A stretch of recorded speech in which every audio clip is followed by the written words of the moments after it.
There are places that live only in ink and imagination, yet they cast a shadow longer than any real city. They become a part of our shared consciousness, a shorthand for a certain kind of feeling, a certain kind of dread. And among all the haunted landscapes of horror fiction, one name stands above the rest. It began as a whisper, a destination on a map mentioned in passing in the story The Picture in the House, a remote town somewhere in the backwoods of New England. But an idea like Arkham, it doesn't stay quiet for long. It grows, it festers, it claws its way into the heart of a mythology and makes a home there. It evolved from a simple signpost into Lovecraft's most detailed, complex, and terrifying creation.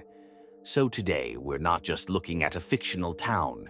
We're performing an autopsy on a nightmare, trying to understand the sickness that makes it so terrifyingly, enduringly real. What makes Arkham feel so fundamentally unwell? The sickness is in its soil, in its very foundation. Lovecraft modeled it after Salem, but he twisted the knife of history.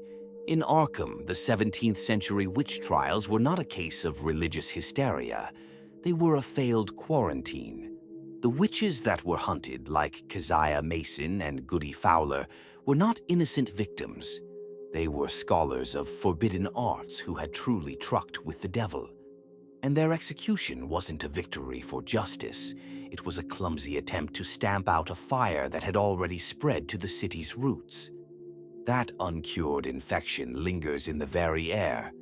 Lovecraft paints a picture of crumbling slate slabs, the patriarchal trees, and the centuried gambrel roofs of the witch-haunted old town. Think about that phrase, witch-haunted. Not just old, not just creepy, but actively malevolently haunted by its own history. And this creates a deep, hypocritical rot in the town's soul.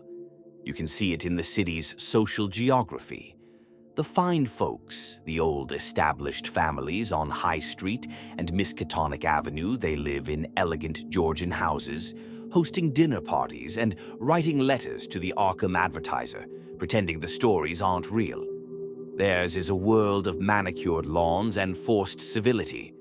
But down on French Hill, in the leprous, decaying tenements, the town's working class, they know better.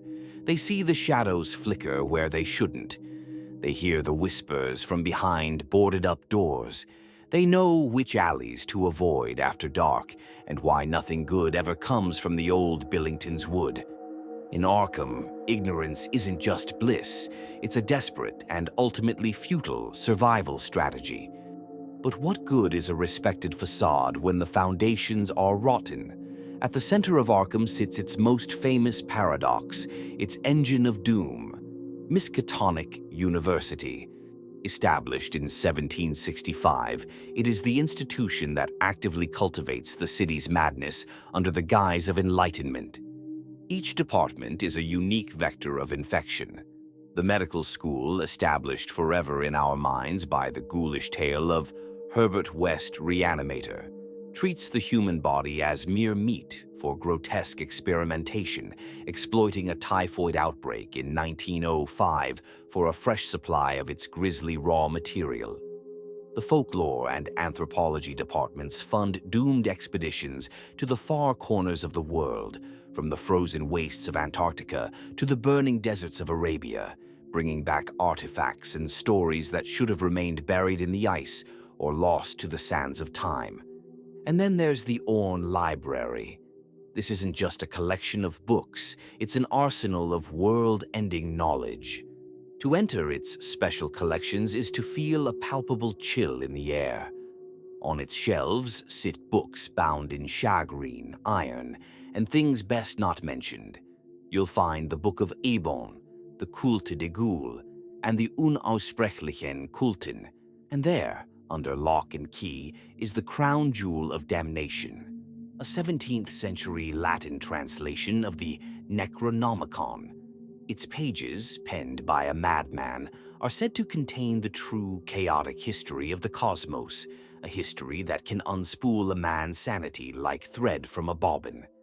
Miskatonic's purpose is to seek knowledge, But in Arkham, every answer uncovers a new, more terrifying question, and the final truth is always the same.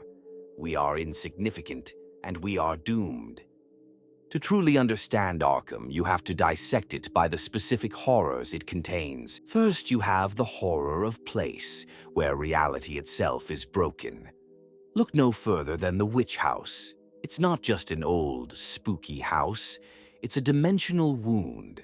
Its inhabitant, Walter Gilman, found that the very angles of his attic room were wrong, acting as a psychic launching pad for terrifying dreams. Or were they travels? To alien worlds of prismatic, crystal-lighted cities and the throne of chaos itself. The same corruption infects the wilderness. The blasted heath from The Color Out of Space is a patch of land so fundamentally poisoned by an alien presence that it has become a literal cancer on the world, where the flora and fauna twist into gray, brittle abominations. Next, you have the horror of the mind.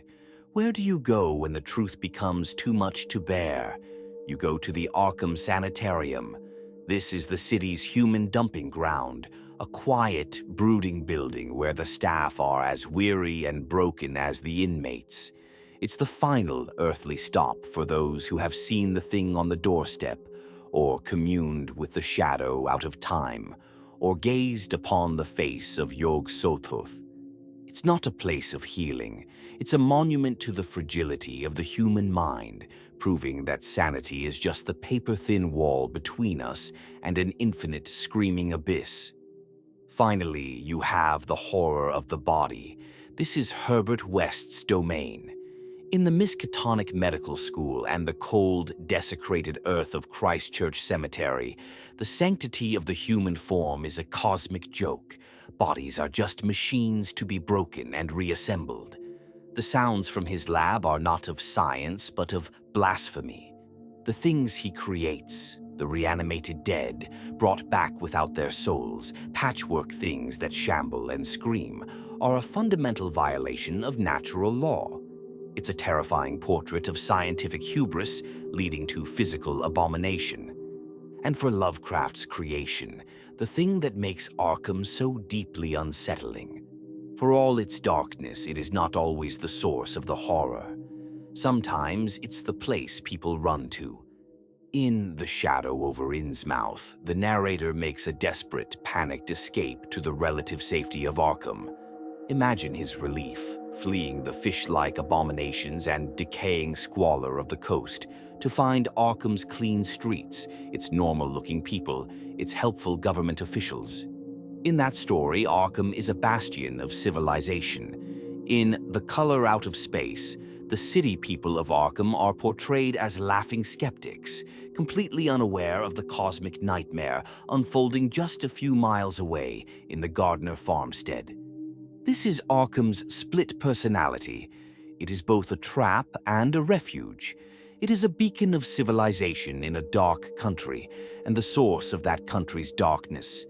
Its newspapers, the Arkham Advertiser and the Gazette, report on town picnics and local elections, diligently ignoring the unnameable horrors.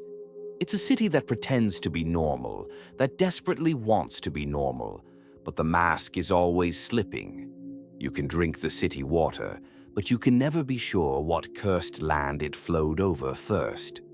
Arkham evolved from a simple signpost on a country road to the most richly detailed, legend-haunted city in Lovecraft's fiction.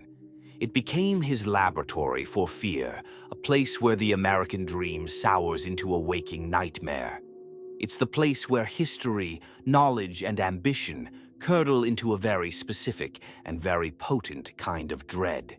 It stands as a timeless warning that the most terrifying monsters aren't from other worlds, but are born from the secrets we keep and the truths we uncover, hidden right here at home, behind the familiar facades of our own history in our own towns. Arkham is the darkness that broods just beneath the surface of things, and its gates are always open, waiting for the next curious soul to wander in.